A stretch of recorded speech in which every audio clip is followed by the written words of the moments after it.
প্রিয় ভাইরা, রাতের বেলা এই সব প্রাণী বের হয়। নবী সাল্লাল্লাহু আলাইহি ওয়াসাল্লাম বলেছেন, অতএব আপনাদের বাচ্চা যারা আছে এদেরকে সন্ধ্যাবেলায় বাইরে ছেড়ে দিবেন না। এখন কিন্তু প্রচুর ঘটনা ঘটছে, প্রচুর জিনঘটিত ঘটনা ঘটছে, রুকিয়া করাতে হচ্ছে, জাদুটোনা করা হচ্ছে, বানটোনা করা হচ্ছে না?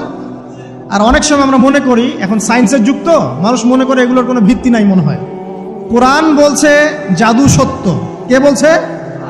কোরআন বলছে জাদু সত্য। কোন সূরা? সূরা বাকারা আয়াত নাম্বার 101। সূরা বাকারা আয়াত নাম্বার 101, 102 পড়ে দেখেন। ওয়াত্তাবাউ মা তাতলু শায়াতিন আলা মুলকি সুলাইমান। এই আয়াতটা পড়েন, বিশাল একটা আয়াত আছে। ওয়ামা কাফারা সুলাইমান ওয়ালাকিন্নাশ শায়াতিন কাফারু ইউআল্লিমুনা আন-নাস সিহর। এই সিহর দিয়ে কি হতো? মা ইউফাররিকুনা বিহি বাইনাল মারই ওয়া যাওজি। সুলাইমান আলাইহিস সালামের সময় এই জাদুবিদ্যার প্রচলন ছড়িয়ে পড়ে। এই জাদু মানুষ শিখে কি করছিল? নারী পুরুষের মাঝখানে, স্বামী স্ত্রীর মাঝখানে বিভেদ সৃষ্টি করছিল। এখন দেখেন না, পরিবারের স্বামী স্ত্রীর বন্ধন ভেঙে যায় না? খুব ভালো সম্পর্ক, হঠাৎ করে সম্পর্ক খারাপ, কেউ কাউকে দেখতে পারে না, এমন হচ্ছে না? এই জাদুবিদ্যা সত্য। এবং এখনকার অনেক ভণ্ড যে কবিরাজগুলো বের হয়েছে, এরা জিনকে তাবে করে নিয়ে এই জিনদের মধ্য দিয়ে মানুষের মধ্যে জাদু ছড়িয়ে দিয়েছে, এবং এর ফলশ্রুতিতে বহু পরিবার ধ্বংস হয়ে যাচ্ছে। এই জাদুবিদ্যা সত্য।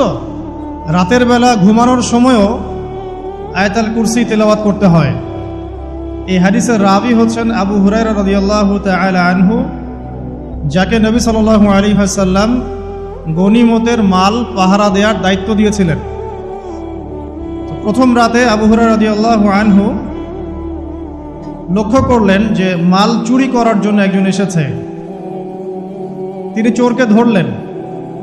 চোর খুব অনুনয় বিনয় করল যে আমার অবস্থা খুব খারাপ, খুব দরিদ্র, আমাকে ছেড়ে দাও। আবু হুরায়রা রাদিয়াল্লাহু আনহু তাকে ছেড়ে দিলেন। পরের রাতে সেই চোর আরও একবার আসলো, তিনি আবার তাকে ধরলেন, আবারও ছেড়ে দিলেন। তৃতীয় রাতে তিনি তাকে ধরলেন এবং বললেন, এবার তোমাকে আমি ছাড়ব না।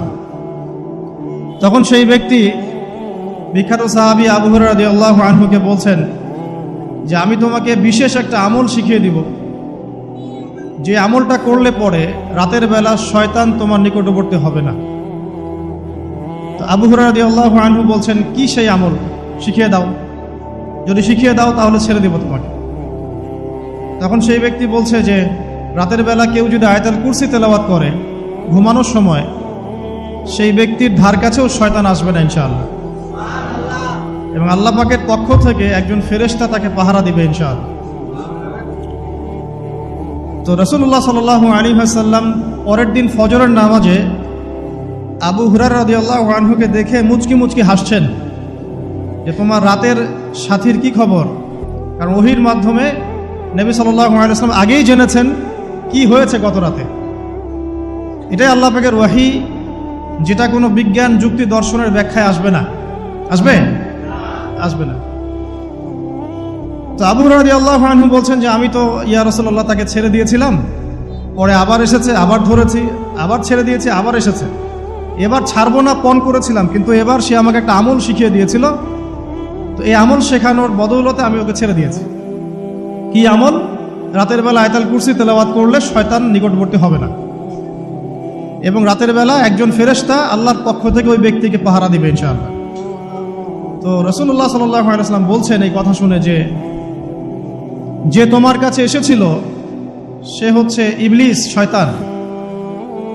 সে যতগুলো কথা বলে তার বেশিরভাগ কথাই সে মিথ্যা বলে, তবে এই কথাটা সে সত্য বলেছে। তার মানে আয়াতুল কুরসির ফজিলত কে জানিয়ে দিল? তাহলে জ্ঞান যদি সত্য হয়, জ্ঞানটা যদি সত্য হয়, মানে আল্লাহ এবং তার রাসূলের দলিল থাকে সেখানে, তো সেই সত্য জ্ঞানটা নেয়ার ব্যাপারে কোনো প্রতিবন্ধকতা থাকবে না। যে কোনো ব্যক্তি এমন কোনো কথা বলুক যেটা কোরআন এবং সুন্নাহর সাথে মিলে গেছে,